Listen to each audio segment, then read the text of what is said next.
Happy Valentine's weekend. It's Saturday. Yesterday was Valentine's Day. I'm doing nothing this whole weekend except this. I'm having a beer with you guys, which actually, my throat's a little weird.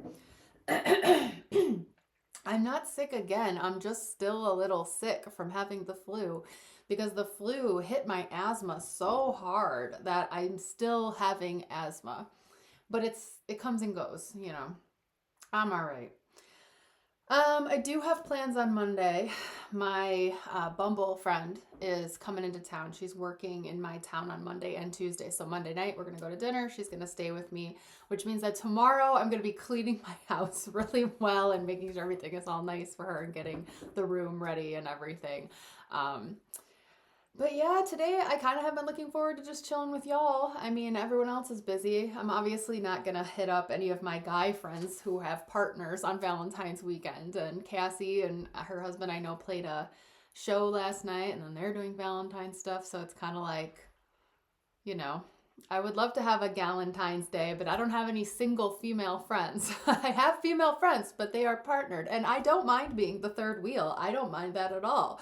I will hang out with anybody and their boyfriend or husband, no problems. But it's a little weird on Valentine's Day, right? So I haven't done anything since Trivia Tuesday. And it's fine because the weather's been bad. We've had a snowstorm and then it's been really cold. And I also have to go into work. I volunteered to go into work on Monday. I wasn't supposed to have to work this event, but they needed someone.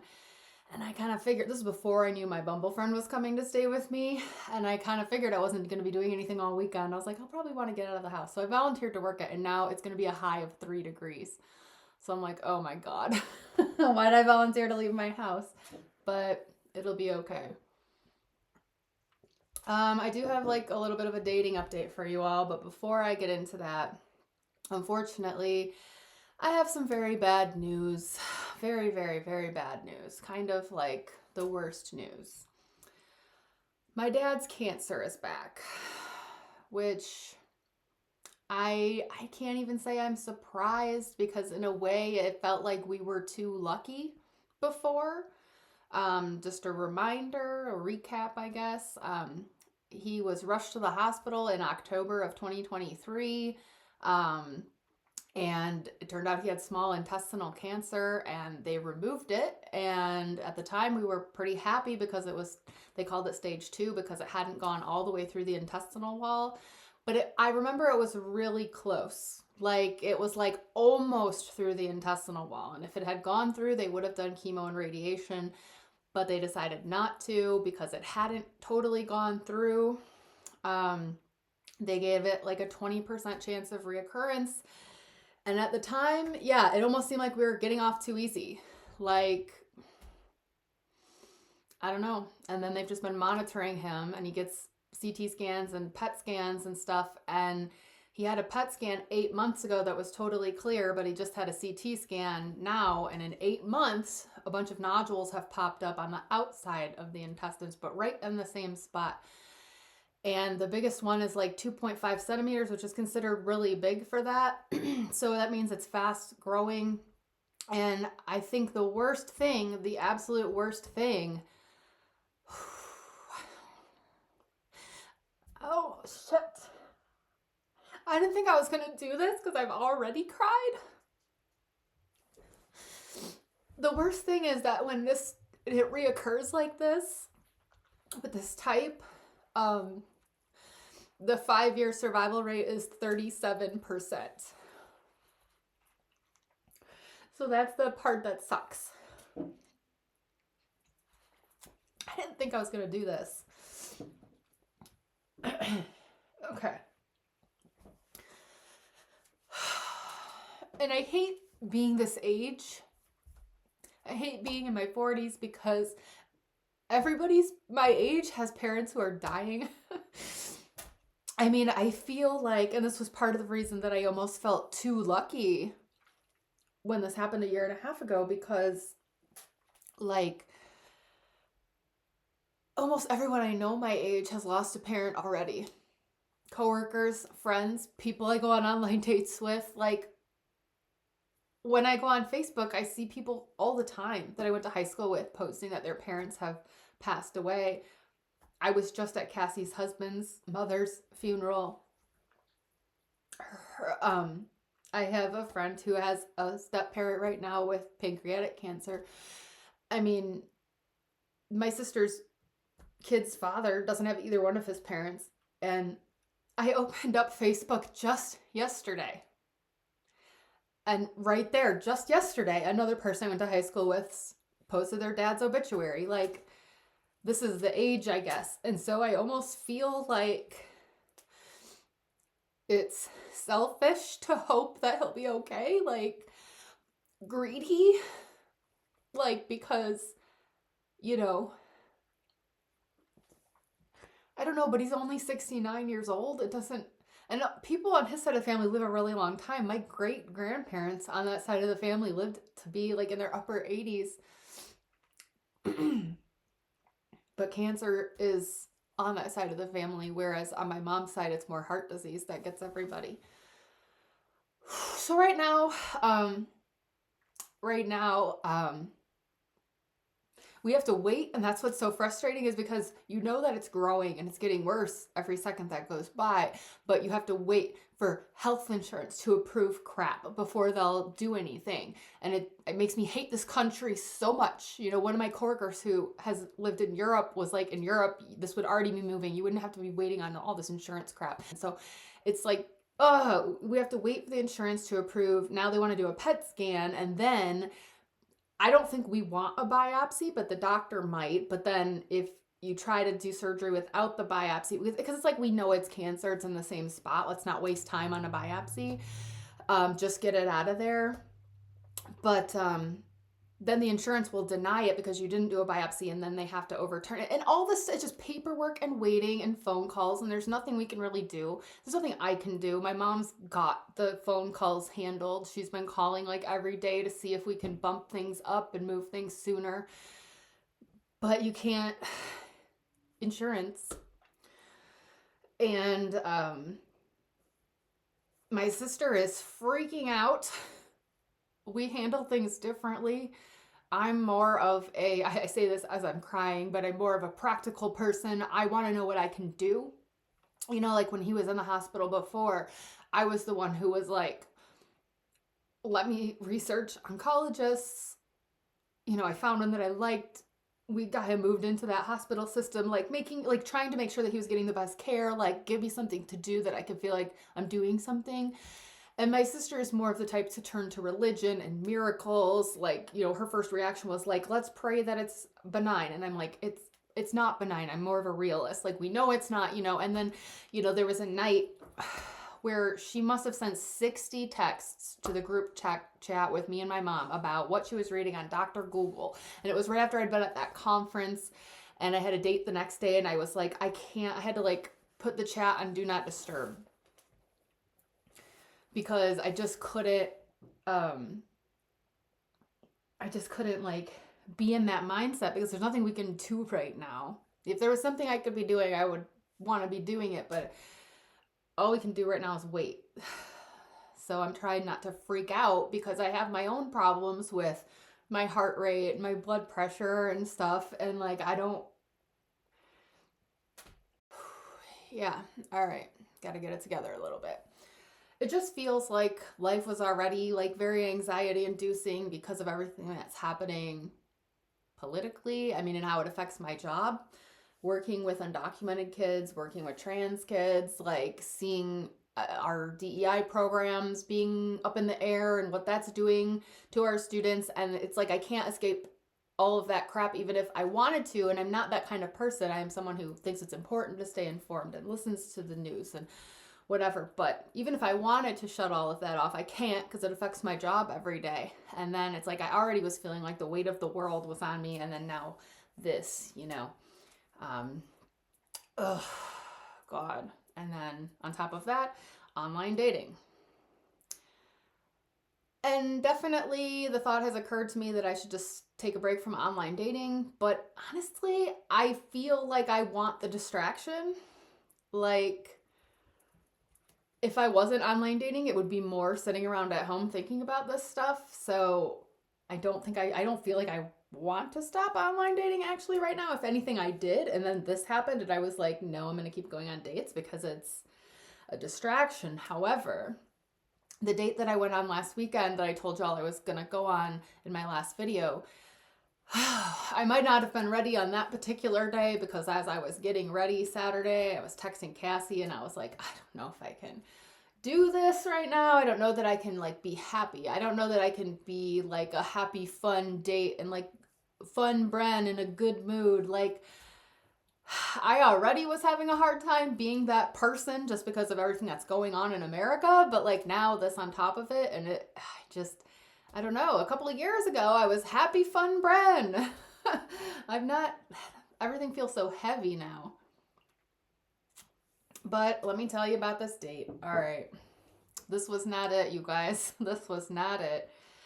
I had very high hopes for this one. I had higher hopes for this than I did for Miles because, you know, Miles, he hit on the base criteria. He checked a lot of the boxes, but he lived an hour away and he was an odd one to talk to, you know, didn't ask me questions about myself, just kind of talked a lot about himself, you know, but I had wanted to make it work with him just because of the fact that he was like tall, liberal, no kids, whatever, not married. But then this guy, really, the best resume I've run across yet in terms of this guy was perfect for me on paper because he was tall, no kids. And again, it's not that I won't date anyone with kids. I'm just really not looking to date anyone with little kids anymore because I've done that for 10 years and I'm looking for someone who can go on trips and adventures and stuff. Okay, just, I know I've said that a bunch, but in case anyone here is new, I don't hate kids, but you know. Politically progressive. This guy has a good job. He has a graduate degree. What else? Relationship history. I'm on the fence about that because it sounds like he only had one long-term relationship in his whole life. It was a 12-year relationship, but they were not married and it was a long time ago. So I don't know what he's been doing since then. I guess just dating around and stuff. That's not that weird. But at least he's not, you know, like still legally married or anything. So he passed that test. But the biggest deal was like he lives here. Like, you know, in this town that I live in, I feel like I've exhausted all of the dating options. There are not a lot of people that live here that kind of are my vibe. I end up matching a lot more with people from other cities that are like an hour away from me, like Madison or Milwaukee or Chicago. But this person lived here. So I was really wanting this to be good. Going in, there were a few things, sort of like with Miles and with that Sucks Harry Gonads guy, which I love that that's his moniker now. But again, this was another man where I felt like I had to carry the entire conversation that we were having via the app and then via text. I was asking him tons of questions about himself. He would answer those questions, but not ask me anything back. But because I had high hopes for this person, because their profile seemed to align with me, I really was trying really hard to not let the conversation die and to keep it going. But it's kind of like, where have men's conversational skills gone? Why don't these men realize that how a conversation goes is like someone asks you a question and you answer it and then you say you, or you ask them another question or something. Like I was doing all of the new topics and everything. It was all me. My back hurts from carrying all of these one-sided conversations, but anyway, he did like check in on me when I was not feeling well, which Miles completely dropped the ball. And if Miles wanted to go out with me for a third time, like he completely fumbled that because I told him I had the flu and then he didn't text me for 3 days. But then like another 3 or 4 days later, he did reach out again, almost like he's trying to breadcrumb me. The more I reflect on Miles, the more I'm positive that he was dating other people and I was not his first choice, which is fine. That's how dating goes. But he needed to like cover that up better or something. I don't know, because the inconsistent communication was weird with him. But anyway, this guy, you know, he asked me how I was doing off and on, whatever. He seemed pretty normal via text. So then we met up on Saturday in person, and I was really trying to get myself in the mood for the date despite everything that was going on. By the time I got there, I was like, okay, let's do this. And I had this little thought in the back of my head too that like, wouldn't it just be like the universe to give me like one really bad thing going on, but then also one really good thing going on? Doesn't that seem like how the universe works? You know, like your dad has cancer, but then you meet a great guy. Like it feels like something the universe would do, right? Unfortunately, this guy reminded me of my ex-husband and also of Adam, who I dated for 3 years after my divorce. Um, he was like the first relationship I had after my divorce. Both of those guys had, well, they danced the line between confident and cocky. They were right there. You know, this guy definitely very self-assured, very confident, but it was borderline a little too much. I would call it, and how I felt with my ex-husband and with Adam, is that they had an unearned arrogance, which is even worse than an earned arrogance. I mean, no one should be arrogant. Being cocky, being arrogant is not a positive trait in my book. But I will admit that I used to be attracted to the type of guy who was a leader type, the type of guy who would walk into a room and command it. That was how my ex-husband was, and that was part of why I liked him. Then I dated Adam, and I was more not wanting to put up with his shit, basically.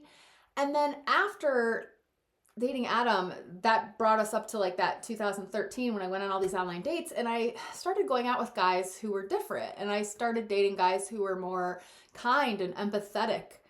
And I realized, oh, this is what I want. I don't want to be with these like cocky guys who think they're the shit. I actually want to be with this like super kind person who can put themselves in other people's shoes and cares about other people. That's the kind of guy I actually want to be with. But the reason I say unearned arrogance is because some people are like cocky and arrogant, but like they sort of can back it up, you know, like Brendan Urie from Panic at the Disco. I think that guy's probably a huge asshole, but God, he's so hot and so talented. Or like when professional athletes are kind of cocky, it's like, well, at least you have something to show for it. But the type of unearned arrogance that I'm talking about, that my ex-husband had and that Adam had, is kind of like you're cocky just because you happened to be born a straight white male in a semi-privileged family. So nothing bad has ever happened to you and no one has ever really humbled you. And that is the vibe that I was getting from this guy that I went out with Saturday. He made multiple comments kind of joking, but like saying that he was good looking. But like you do that once, haha, it's funny. You do it like 3 or 4 times, it's like, okay, you can stop saying that. At one point I was talking about my job and how it's really difficult right now because of everything that's going on. You know, kind of having a serious moment in the conversation, and his response was, yeah, we definitely live in like the worst timeline, but I guess, you know, you have to just make the best of it. And I'm like, make the best of it? Like, make the best of like my rights getting taken away? Make the best of like this terrible stuff that's happening to my student? Like, make the best of it? That just sounds like something that a straight white male who knows that nothing's actually going to affect him would say. It seemed a little too flippant for me. He also, and I don't even know how this came up, he started talking about how he lived in LA for a couple of years and how when he lived in LA, he slept with tons of women. You know, so when he left LA, he got tested for everything. This was the conversation he was having with me. He got tested for everything that you can get tested for when he moved out of LA because, you know, LA, it's crazy, right? But, you know, he's lucky he's clean, you know, because he probably dodged some bullets living out there. That was literally, and I'm sitting there like, oh, why have I gone out with 2 guys in a row who want to tell me how much pussy they've smashed? Why? I'm sorry to be vulgar, but like literally Miles and his comment about how I do pretty well for myself in the dating world because I'm progressive. And now this guy telling me about all the nachos he put on his bedpost in LA? What? That's not going to impress me. Like, I'm not one to body count shame, but I don't know why you're telling me this. It's certainly not gonna impress me. If anything, I'm gonna wonder about the STDs you couldn't get tested for. You know what I mean? Like, why on earth on a first date would you have this conversation? So if you don't know, when you go on OkCupid, you have to answer a bunch of survey questions. I think it makes you answer like 20, but you can answer like 500. And the more you answer, the more it can like match you with someone based on how much you have in common. And some of the questions are silly. They're like, would you rather spend a night in or a night going out? Do you like camping, cats or dogs, whatever, right? But some of them are a little bit more serious about what you want in life. Some of them are political, whatever. But you can then see when you match with someone what questions you've answered similarly and what questions you have answered different. I didn't know about this until this guy, I accidentally clicked on it. I accidentally clicked on something and all of a sudden I'm like, oh, this is how he answered all the questions. We answered some questions differently on stupid things like camping, like he likes it, I don't, whatever. But one of the questions that I noticed was, it said, what are you more interested in right now, love or sex? And I obviously answered love, and he answered sex. And I wasn't going to worry about it. Like, I told Cassie and she laughed. And so if Cassie's laughing, then I'm not going to take it seriously. He's a guy, basically was her response. He's a guy. Of course he's interested in sex. But I mean, that was really coming through on this date, because then after telling me how many chicks he banged in LA, he then, oh, this is actually kind of funny. I noticed at one point, we're just talking, and I saw him reach in his pocket, pull something out, kind of hit some buttons on it under the table and put it back in his pocket. And I just go, oh, you're diabetic? And he was like, what? How do you know? How do you know what I was just doing? I was like, yeah, I dated a guy with an insulin pump for 7 years. I know exactly what you were doing. And also, I have dated 3 guys that are diabetic. This would be the 4th. Why do I have a type, and why is that type broken pancreas? I don't know. But that was really funny. But then he decided to continue to tell me how he has a cap for the insulin pumps, because otherwise when you're having sex with someone, it can scratch them up. And like one time he scratched his ex all up. And I was just sitting there going, yeah, I know. Yep, dated someone 7 years. Yeah, I finally was just like, yep, that's happened to me. Like, why? But like, why are we talking about it anyway? He was nice other than those things, but again, picking up on a little arrogance, a little bit of privilege, lack of humbleness. Definitely weird that he's talking about sex so much on a first date. Think that is what he's most interested in. But he did pay, which was really nice. He paid while I was in the bathroom, so I didn't even have the opportunity to be like, no, let me, whatever. But I mean, I haven't been on a date where the guy has paid in, I probably since 2013. A first date, an internet date where the guy has paid, it doesn't happen anymore. It doesn't happen to me. And they don't even try to fight you anymore. Like the last 3 dates that, Miles, guy who lived with his parents, and guy with 5 broken cars in his driveway, that first one. In all of those situations, like the bill came, we both put our credit cards down, waitress took it, split it, that was it. And there was not a question.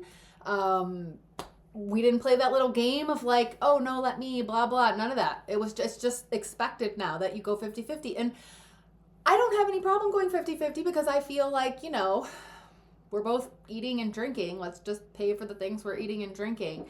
But, I did see, like, sometimes I see, like, Instagram Reels or TikToks or something where women are talking about how you should definitely let a guy pay, and if the guy doesn't pay, he's a piece of crap, and why are you going on dates where the guy doesn't pay? And they make me feel bad, like, I should be letting these guys pay, like, right?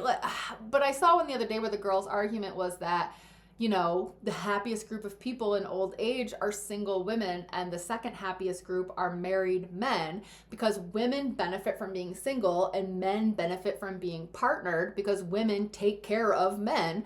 And so that's why you should let a guy pay on a date. He should be trying to woo you. If you end up together, his life will be better, yours will be worse. And I don't know. The other thing that I've heard too is that women spend more money getting ready for a date. Women, spend money on makeup, hair, nails, bras cost money, right? Like tampons cost money. Like it's more expensive to exist as a woman in the world. So you should let the guys pay for a date. But I mean, I just don't think about it that deeply. I just am like, I have a job. We're both here. Let me pay. That being said, when he told me that he picked up the check, I was like, that is really nice. That is really nice that he did that. But then I kind of felt like I owed him, not like I owed him sex or anything like that, but I kind of felt like, well, gosh, if I don't want to go out with this guy again, now I feel kind of bad. Here's the other thing. You know, I have heard endlessly from my guy friends that the biggest thing that happens to them is they will go on dates with women and the girls don't look anything like their pictures. You know, which I'm just like, oh, the horror. She's 20 pounds fatter than you thought she was. Oh my God, it must be terrible, you know. But I can honestly say that's never really happened to me. And I've been on, like, I don't know, 75, 100 online dates, like first dates. I know I went on like 50 in my 30s because I counted them. And then since, like, if you add up all the times that I went on dates, like when Pete and I would break up, and then like between Pete and Ian, like the ones I went on just now, I've got to be at like 25 more. So I have to have gone on like 75 first dates. And there was one time I remember where the guy had hair in all of his pictures and he showed up bald, which I noted, but it didn't really bother me. But I was like, his pictures must be old. Okay. But other than that, I can't say I've ever met up with a guy and been like shocked at that how different he looked. But this guy Saturday, y'all, I'm walking up to the date and I am doing my usual thing in my head where I'm just like, oh my God, how do I look? Is he gonna think I look like my pictures? Do I look fat? Like, I mean, you know, going through it all, thinking, oh God, I don't ever want to do this again. I hate this. I'm never doing it again. I always have that moment before I, you know, see someone for the first time. Because I dread it. I hate it. But I walk in and I scan the place because I knew he was already there and I didn't see him. And then there was a guy waving at me and I had to take a beat. I was like, oh, he looked so different. He looked nothing like his pictures. And then I was like, okay, it's fine. It's all right. But in my head, I'm like, his pictures must be 15 years old. There's no way. He looked totally different. And that's a first for me. That's a first. But I'm going to tell you this. I went out with him a second time.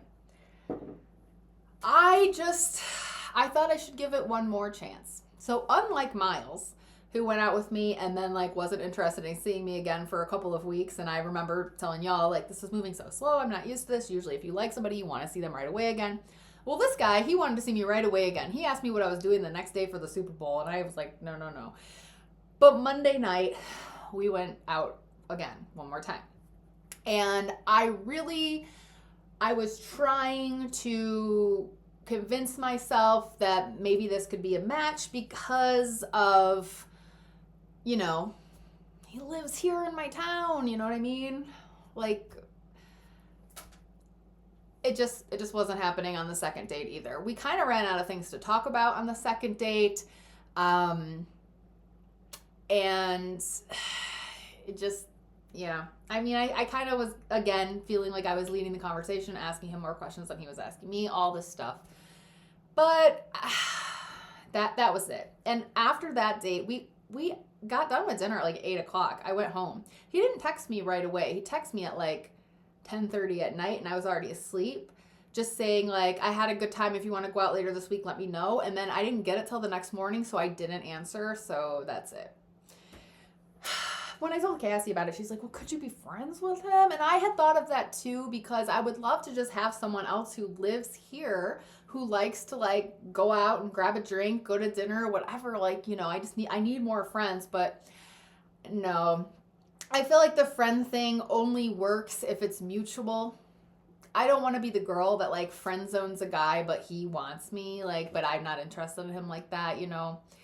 I feel like the reason that like Robin and I became friends is because it was like a mutual feeling that we just clicked as buddies. And so when I hang out with Robin, I don't feel like he secretly wants to sleep with me or anything. Like we feel just like friends. But I just feel like with this one, I gotta let it go. But anyway, that's it. I have no other irons in the fire right now. I mean, there's dudes on there that I'm half-heartedly having pointless conversations with. Again, so many guys don't ask questions back. I started talking yesterday to a 53-year-old who I would just think a man who's a little older would maybe be a little more mature, maybe a little bit better at conversation. He's a teacher. But again, he asked me how my weekend was, and then I answered him, and then I asked him how he, how was your week, and he mentioned that he had been at like a seminar or something. I asked him what the seminar was about. He told me. That's it. But no question back. So I go onto his profile. I do a little digging. It says that he likes the HBO show Somebody Somewhere. So I wrote him and was like, "Oh, I really like the show Somebody Somewhere too. Have you finished the season yet? Whatever." And he wrote back and was like, "Yeah, I like the show because I used to live in Kansas. It reminds me of home." Okay. Doesn't ask me any question back. I messaged him and I said, "Yeah, I just made some cookies. Actually, I just made some sugar cookies. Kind of had a hankering for him." He just wrote back and goes, "Oh, cool, yum. I think I might make some chocolate chip cookies this weekend." And that's it. I let it go because I'm like, there's so much on my profile that you could ask me about. I've got stuff about music on there, movies, all dogs, cats. I mean, everything that I like to do. I talk about Riot Fest. I mean, there's a million things that you could just look at my profile and ask me about any one of them, but these guys don't do that. And the art of the two-way conversation is dead, y'all. I don't know. Yeah. What else is going on that I can tell y'all about? I guess that's it. So I'll keep you posted.